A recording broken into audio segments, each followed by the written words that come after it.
Existe agora uma continuação oficial de Jujutsu Kaisen e é claro, né, que tem alienígenas na história, é óbvio, né? Japoneses são viciados em criar continuações das suas histórias e colocarem alienígenas. Ansiosíssimo aí pra quando isso acontecer com One Piece, tá? Ansiosíssimo.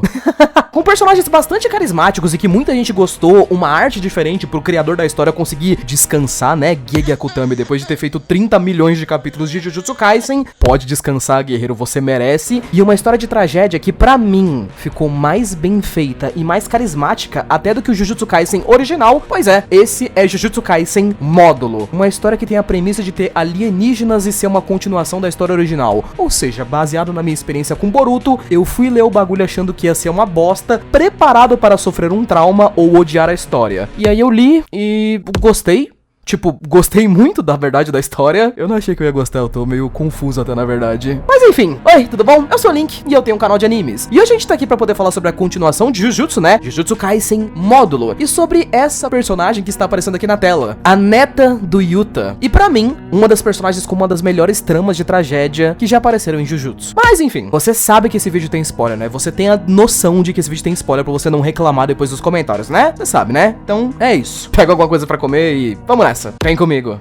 68 anos depois que a história principal de Jujutsu acabou, Sukuna foi de ralo, Gojo foi de ralo, Itadori tá vivo ainda, por alguma razão, ele tá vivo lá, suave e existindo. A maioria dos personagens ou morreram ou já tiveram filhos em muitos momentos, e Yuta e Maki, vulgo o casal mais delicioso da história de Jujutsu Kaisen principal, tiveram filhos e também tiveram netos. Uma menininha que é a irmã mais nova, chamada de Yuka Okotsu, e um moleque chamado de Tsurugi Okotsu, que seria o irmão mais velho. Ambos esses moleques são fortes, nasceram com poderes e tem toda uma relação muito bonitinha de irmandade que é apresentada no começo dessa história, né? A Yuka, ela quer herdar aquele anel de maldição da Rika, que o Yuta tinha lá em Jujutsu, mas essa relíquia foi passada pra posse do irmão mais velho dela, que também quer se tornar mais forte pra não precisar desse anel pra poder sobreviver e tal. Então eles têm toda uma rivalidade que é apresentada no começo da história, mas também tem uma relação de irmãos muito bonitinha. E apesar do tema principal dessa história ser literal aliens, né? Uns caras chamados de Simurianos, que inclusive, mano, os caras têm o próprio Sukuna deles, né? Não importa como você me apresente esse cara aqui, mano, pra mim ele é tipo Sukuna com outra skin. A aparência, o estilo, a aura de vilãozão dele, mano, praticamente tudo meio parecido. Não que isso seja uma coisa ruim, inclusive, tá? Só comentando. Apesar da gente ter alienígenas aqui nessa história e tudo mais, e um monte de outras coisinhas, mostrar como o mundo Jujutsu foi evoluindo e como alguns personagens ficaram anos depois, Nobara já apareceu aqui, outros personagens como Itadori e até o próprio Mahito já tiveram alguns teasers de que ainda existem, mas o tema principal tanto desse vídeo, como o que mais me chamou a atenção da história aqui, foi a Yuka Okotsu. Eu acho que a tragédia que o Gege fez pra história dela é de verdade uma das melhores do universo Jujutsu, onde em 14 capítulos eu gosto mais dela do que do trio dos protagonistas inteiro da trama principal. E a razão é meio simples até, na verdade. Se você tá assistindo esse vídeo aqui, você provavelmente já deu uma olhada no mangá principal de Jujutsu, certo? E eu também já fiz um monte de vídeos falando um pouco da minha opinião sobre alguns pontos aqui e ali. Eu sempre li Jujutsu Kaisen sentindo que ele era uma obra um pouco podada ali por fazer parte da revista da Shonen Jump, né? Uma revista pra adolescentes e tal, e foi feita meio que seguindo alguns moldes pra poder dar certo, sabe? Tipo, quando eu li Jujutsu, por exemplo, eu nunca senti que fazia sentido ter uma escola Jujutsu, um colégio Jujutsu com professores e turmas e tal, sendo que pra 80% da história isso nem era importante em si. O trio de protagonistas que mais parecia que o Gege nunca quis que eles fossem protagonistas mesmo que ele já tenha falado inclusive em vários lugares que o Itadori era pra ser o protagonista de Jujutsu e tal, o Itadori é super deixado de lado e de escanteio em muitas partes da história. Megumi, o famoso homem potencial que não faz quase nada a história toda, e a Nobara, que aparece por 2 temporadas e depois capota e nem aparece mais direito, são personagens que pra mim sempre foram ok, legais, mas não parece que era a trama de tragédia que o Gege queria contar. Ou pelo menos não toda. A trama de tragédia do Itadori em si é toda aquela questão de que logo no começo da história, ele, não tendo muitos objetivos e muita trama na vida dele, acabou comendo o dedo do Sukuna. E isso praticamente condenou ele, né? Ele poderia ser morto no começo da história, ou ir comendo todos os dedos do Sukuna e ser morto depois daquilo. Mas em tese, ele já era um personagem condenado à morte desde o começo da história. Coisa que inclusive nem aconteceu no fim das contas, mas meio que a trama dele era toda essa coisa de tragédia, de um adolescente legal e otimista, sendo aos poucos reduzido a uma engrenagem do sistema. A trama da Yuka em Jujutsu Kaisen Módulo é bem parecida com isso. Na verdade, eu poderia dizer que é praticamente a mesma coisa, só que mais bem feito. Yuka aqui tem 16 anos. Ela tem alguns objetivos a curto prazo, objetivos de longo prazo, uma vida, algumas dificuldades, algumas coisas legais, uma relação legal com a irmã dela, sonhos, amigos e várias outras coisas. Os poderes dela também são bastante interessantes, já que os avós dela eram literalmente os personagens mais roubados da história principal. Fora o fato de que esses avós viveram por bastante tempo, né? A Maki e o Yuta passaram dos 80 anos, então com certeza absoluta, essa coisa de que os feiticeiros Jujutsu vivem pouco e eles sempre morrem cedo e cheios de arrependimentos, não é exatamente uma coisa com a qual Yuka tá acostumada. Até o ponto em que, fazendo alguns exames, ela descobre que tem um tumor incurável no cérebro. E esse tumor reduz drasticamente a sua expectativa de vida pra poucos meses. Não existe cura, ritual, poder ou alguma coisa que ela possa fazer a respeito. Ela realmente vai morrer em poucos meses e é isso, seco. Tem uma frase que eu já vi em uma série que dizia exatamente isso aí que tá aparecendo na tela, que as pessoas sempre acham que vão ter mais tempo, mas aí de repente, esse tempo acaba. E histórias que trabalham personagens que vão morrer em breve não é exatamente uma novidade, sabe? Mas pra mim a forma como tá sendo feito é bastante impactante. Yuka é uma personagem carismática, nova, impulsiva, bastante divertida e animada. Você vê ela nos primeiros capítulos sendo essa personagem mais animada, com um rostinho mais tranquilo, e em apenas 15 capítulos lendo, você vai passando capítulo a capítulo vendo o rosto da personagem se tornando mais cansado. O Gege aqui é um pouco mais direto e humano. Ao invés de trabalhar uma parada como comer os dedos do Sukuna, que vai dando mais coisa pro Itadori e tal, e não necessariamente vai mostrando uma história de tragédia, aqui a Yuka é uma história muito mais, não só de tragédia, ela é até tão seca que machuca um pouco. Conforme os capítulos vão passando, o rosto da personagem vai ficando cansado, você consegue ver olheiras, sinais de que ela tá ficando mais doente, constantes lembretes de que ela vai morrer.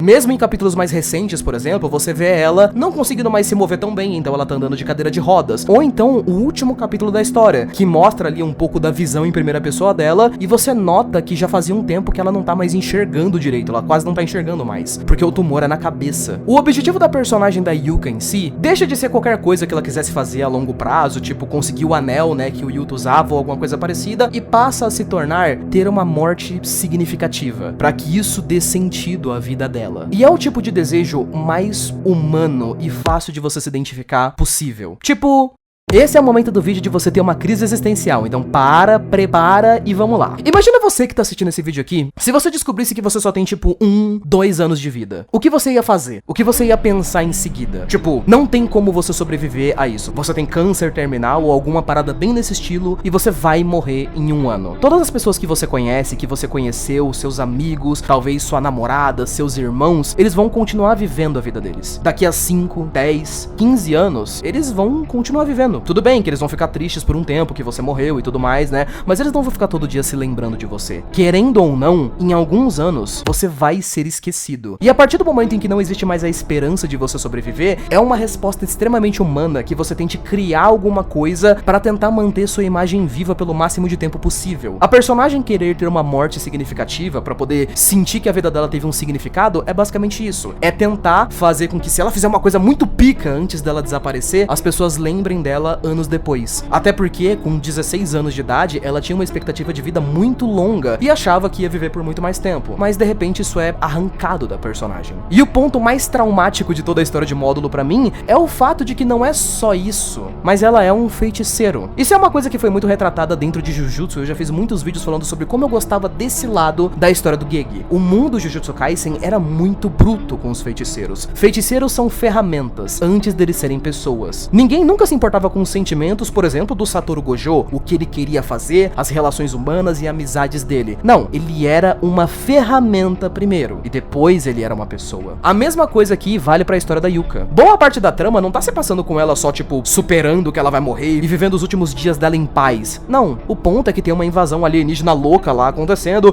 e tem um Sukuna 2.0 também invadindo o planeta, e é ela que tá resolvendo isso, então é ela que tá indo pra cima do cara, basicamente, pra representar o Japão em uma luta. Esse ponto é legal pra gente ver que o mundo do Jujutsu não mudou bosta nenhuma ainda, né? Os caras ainda continuam sacrificando feiticeiros que nem bosta, porque sim, todos ainda são tratados só como ferramentas. Ao mesmo tempo que tem uma parada que me chamou muito a atenção em Jujutsu Kaisen Módulo, que pra mim é um dos capítulos mais bonitos que já passaram pelo universo de Jujutsu, que é o capítulo 14 da história. Porque ele trabalha pra mim uma coisa que a gente já teve várias vezes no universo de Jujutsu, que é aquela coisa dos feiticeiros sempre morrerem arrependidos, amaldiçoando como foi a vida deles e tudo mais, né, sendo arrependidos pelo que eles poderiam ter feito, arrependimentos pelo que eles gostariam de ter feito e o que eles não vão conseguir fazer. Isso acontece várias vezes na história de Jujutsu, mas o capítulo 14 acaba não sendo sobre isso. A Yuka tá indo pro momento em que ela vai ter a luta dela com o líder, né, o Sukuna 2.0. Ela tá sendo levada numa cadeira de rodas, ela não tá enxergando mais. Inclusive, durante parte desse capítulo, a gente tem uma cena bem triste lá dela, tipo, alucinando praticamente, achando que o irmão dela veio conversar com ela e tal, mas na verdade era um parceiro dela, e ela fica tentando fingir que ela tá bem, quando ela claramente tá muito mal. E o ponto desse capítulo é que a Yuka passa boa parte dele refletindo sobre a vida dela, sobre a morte dela e o que ela faria se ela pudesse viver de novo. Esse seria o momento em que, em tese, ela deveria amaldiçoar as coisas e se deixar cheia de arrependimentos, mas mesmo assim, o que passa na cabeça dela no fundo são só um monte de momentos bonitinhos que ela teve com o irmão dela e momentos fofos que ela teve na vida dela. Com ela dizendo que se ela pudesse talvez viver, ela, se pá, seria uma irmã mais velha dessa vez. E aí ela fica fazendo umas piadinhas de tipo, o irmão mais velho dela não pegava leve com ela nos treinos, ela pegaria mais leve com ele.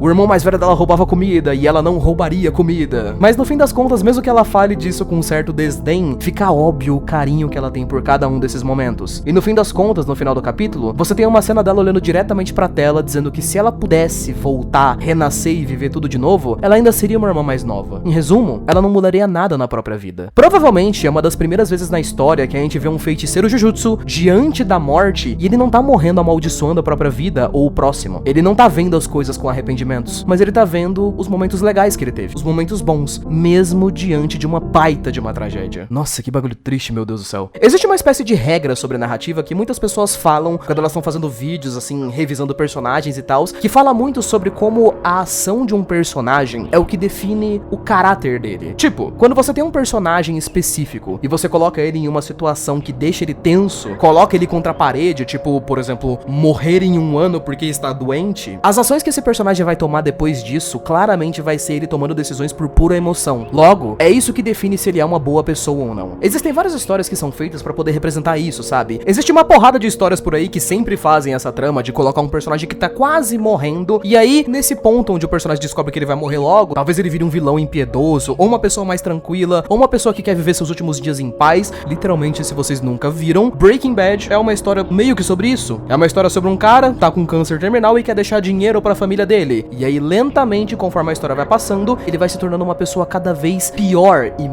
mais ruim, ao ponto de você realmente se questionar se esse cara era uma boa pessoa desde o começo. No ponto da história da Yuka aqui, esse momento no último capítulo é exatamente esse tipo de cena, onde mesmo diante de uma história que claramente é uma história de tragédia, ela consegue tirar os bons momentos que ela teve na vida, mesmo que claramente não tenha nada de bom acontecendo no momento atual. Lembra do que eu tinha falado antes? Jujutsu Kaisen módulo, pra mim, ele tem um monte de coisinhas que pessoalmente eu sempre achei que o Gege meio que talvez quisesse fazer na história principal, mas ele não conseguiu achar um tempo pra encaixar. Eu sempre gostei muito da parte inicial da trama do Itadori e como a história dele era meio que um pouco sobre isso, sabe? Sobre ele ser um personagem que talvez estivesse morrendo e ele tentasse viver uma vida onde ele não tivesse arrependimentos. Toda a ideia base da história do Itadori pra mim era muito legal, só que eu sempre tive problemas de pessoalmente gostar muito do personagem. Isso não necessariamente significa que o personagem é ruim não, tá, gente? Tem um monte de gente que gosta do personagem do Itadori e tal, mas pessoalmente, no meu ponto de vista, foi aqui que o Gege realmente conseguiu me pegar com a história dele. Obviamente, ele aprendeu muitas coisas depois de ter feito todo o mangá de Jujutsu Kaisen, e eu sinto que ele tá bem mais livre aqui pra poder fazer uma trama até um pouco mais